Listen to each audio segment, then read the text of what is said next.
Good evening and welcome to our recital, our last recital of the 2021 season, such as it's been, but we're really thrilled to be here playing this concert for you. Wherever you are, we're glad that you're joining us this evening, and we're honored that you would spend your time with us. We have a really fun program planned. When we were thinking about what we wanted to perform for this concert, I think we were really drawn to music that makes us feel connected to people. And in fact, that's something that we're always really drawn to. We play a lot of music that draws on folk music inspiration. And I think it's because that's one of our favorite things about music, is that it makes us feel connected. It makes us understand each other better. And it's never been more important to engage in things like that than it is right now. So we chose a program for you this evening that is all music that centers around folk influences of various shapes and sizes. And we're going to tell you a little bit about the music as we go through the concert this evening. And Ben, our viola player, is going to start us off and tell you about the first work this evening. So our first work is by contemporary composer Javier Alvarez, and it's titled Metro Chabacano. And it's actually was originally commissioned to accompany a piece of kinetic art that's installed in the station Metro Chabacano on the Linea 2 of the subway in Mexico City. We were drawn to this, being a quartet based in this Chicago area. You know, one of the great things about this city is our public transportation, and something that really kind of gives life to the city. And in this piece, Alvarez is really trying to evoke the essence of the city, of the urban landscape. And you hear car horns and maybe children playing and people dancing and singing happiness and sadness. I think he does a great job of evoking the grand, old and yet young city of Mexico City. There's a driving eighth note pulse from the very beginning that never stops until you arrive at the station. We're very conscious of the fact that there was a terrible accident earlier this week on the Mexico City Metro, where a number of people lost their lives and many people were injured. And so as we perform this, we are keeping them in our thoughts and wish the best for all the families and the survivors and the families of the victims. Please enjoy Metro Chabacano.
Good evening, everyone. Thank you again for being here with us this evening. It's wonderful to know you're there. Unfortunately, we can't see you yet, but hopefully by our next concert, we will have a nice audience in attendance in person. We can't see you, we can't hear you, but we can feel your healthy energy. Please do leave comments on the YouTube feed. Michael Costello upstairs is writing them down for us. We will try and answer all of them by the end of this, and hopefully you can have some fun there as well, communicating with each other. A lot of our followers know each other, so if you know each other, say hi. In any case, the next piece we're going to be playing on the program is by the composer, singer-songwriter, virtuoso banjo and fiddle player, Rhiannon Giddens. Now, this may be the first piece for classical ensemble that Rhiannon Giddens has composed, but it has its origins in a song that she wrote before of the same name. The inspiration for the piece came when she was doing some research and, flipping through a book filled with advertisements, kind of like, the advertisements that you get at the back of a newspaper. And these particular ads were from the 1830s. Some of these ads were not just for goods or things, it was for people, slaves. And one of these ads in particular was for a young 22-year-old woman. Amongst other things, it lists that she's very good at both work in the house and on the farm. And then almost at the end, as an afterthought in this advertisement, it states, and I quote, "She has with her a 9-month-old baby who is at the purchaser's option." Now this means that whomever bought this poor woman had the option of separating her from her 9-month-old baby or not. Giddens writes, thinking about her and how she had to maintain her humanity against horrific odds inspired this song, named for the end of the ad, "At the Purchaser's Option." Now, as you can imagine, the lyrics for this piece is quite powerful. And in the description underneath our video on YouTube, we actually put a little link there for those of you who would like to know what the lyrics are of the original song. Feel free to click on that. Hopefully it doesn't take you away from our concert, but if it does, please come back soon. But we do recommend that you look at the lyrics even briefly, because they are extremely powerful and will help you understanding this piece. Anyway, so without further ado, this is "At the Purchaser's Option" by Rhiannon Giddens.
I don't know about y'all, but over the past year, I've started to feel a strange feeling that I think I could only quantify as being reverse homesickness, which I guess is sort of like a longing for something familiar that's outside of my house, as opposed to longing for being at my house. And for me, that really tells me something interesting about the word home, in the sense that home is not just necessarily where you are, and it's not just necessarily the space where you keep your things and your pets and maybe some of your family as well. But there's something else there that defines home for you, or at least defines a sense of familiarity and belonging. And it's something that connects you to a feeling. And I think that that's something that's been missing for us this whole time, is this sense of belonging, of being around things that are familiar to us, being immersed in the culture to which we can best relate. When we talk about folk music sometimes, we often equate it with a certain geographical region, but that's actually really misleading, because it's not so much the place that defines the folk culture as much as it is something about the people, the feeling of the people themselves, regardless of where they are. And no one, I believe, captures the essence of people better than Antonin Dvorak, the composer of the next music we're going to perform for you. He had a real gift for creating music that people identify with. Think, for example, about his very famous New World Symphony, or the American String Quartet. These are pieces that are widely popular in this country, and it's because when we hear them, we feel known. After he wrote his Slavonic dances, which were wildly popular, he was requested to write a string quartet in the Slavonic style. And he delivered with the string quartet that we're going to play for you next. Now, this piece is Slavonic to absolutely down to the very note. It's so detailed, and it has so many intricate expressions of dances and rhythms and elements of the harmonies that one would equate very closely with the sounds and the feels and the rhythms of the Czech culture. And so, it's in 4 movements. So there's 4 different sections, but they all belong together. They're always performed together. And the second movement is a Dumka. That's a dance, a traditional dance. The third movement is titled Romanze, romance for a place, perhaps, or a culture, or a feeling, as much for any people. The last movement is a very jolly finale, full of dances, kind of polka sounding. And in fact, there's some polka sounding music in the first movement as well.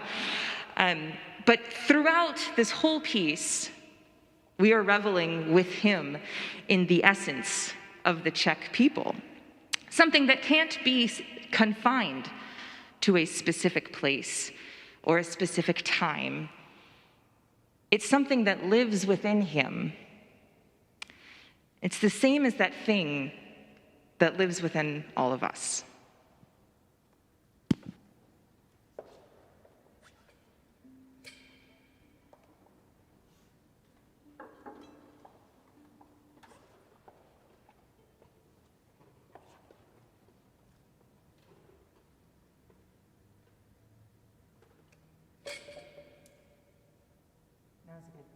Now's a good time for a potty break. We have to tune really quickly. Or a wine refill. Wine refill, yeah. Or both. You sound really good if you drink wine. We don't sound good if we drink wine.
Well, that was fun.